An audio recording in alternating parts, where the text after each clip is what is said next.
will say this: I'm higher on the existing social order than you are. There's always plenty wrong with the social order, and certainly there are places where ours is a lot more broken than it used to be.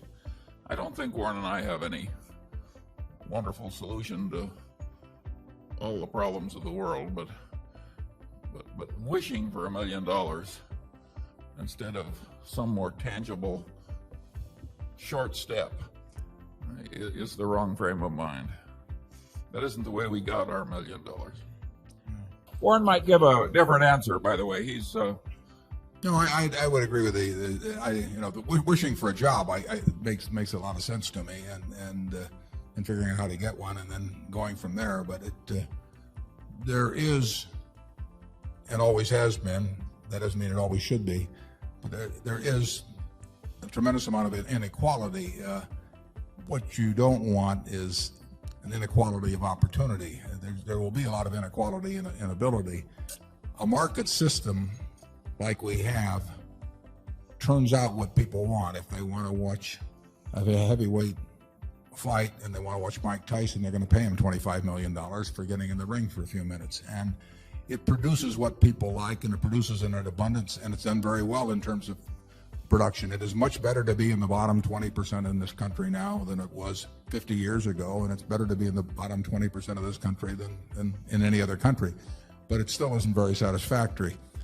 The market system does not reward teachers. It does not reward does not reward all kinds of people who do all kinds of useful things in any way comparable to how it will reward entertainers or people who can figure out the value of businesses or athletes or that sort of thing. A market system pays very big for something that will entertain them. People want to be entertained a good bit of the day, and pays better for people that will entertain and educate. I don't want to tinker with the market system. I don't think I should be telling people what they should want to do with their lives, but I do think that it's incumbent on the people that do very well under that system to be taxed in a manner that takes reasonable care of anybody that is not well adapted to that system, but that is a perfectly decent citizen in every other regard.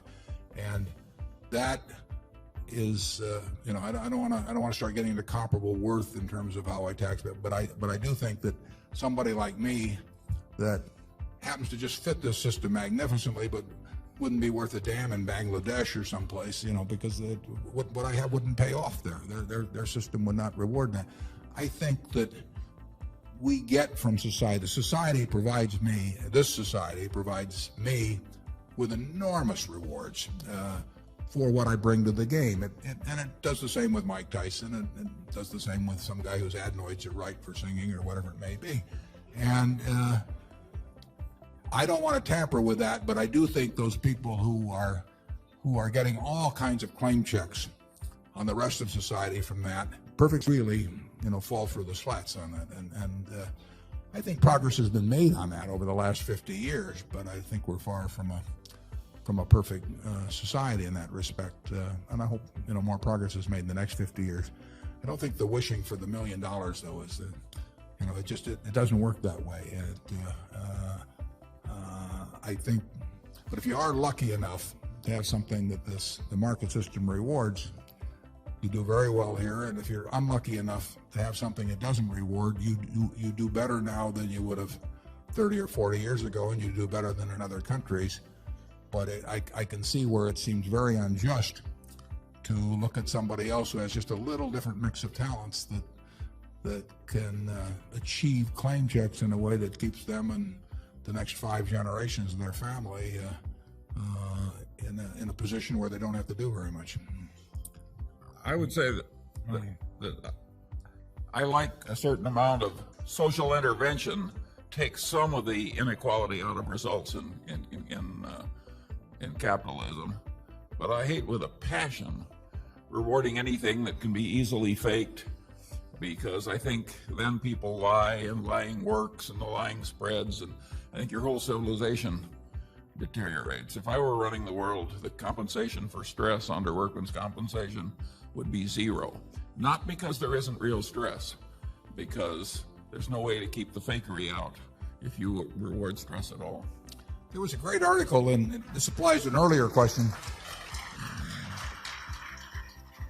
There was a very good article in Forbes about one issue ago that showed the occupational of different intervals going back to 1900. One problem you can see just by looking at that profile is that if you assume 20% of the bottom 20%, however you measure it in terms of employability, whether it's measured by IQ or interest in working or energy level or whatever you want to do, they fit very well most of the jobs that were available 100 years ago. In other words, you could do most of the jobs, which there were many, with relatively unimpressive mental abilities. And as jobs have changed, the profile of people hasn't changed. So there are more people that end up on the short end. Now, the good part of that is the society produces so much more that it can take care of those people one way or another. Now, the trick is to take care of them and make them not only feel, but be productive and be part of the act. And we've got enough product to do that, but we're not perfect at figuring out how to make the bottom 20 or 30% in terms of abilities fit a new changing job profile. I really recommend you look at that Forbes magazine, because if you think through the implications of those charts, I think you'll see what social problems have to be attacked.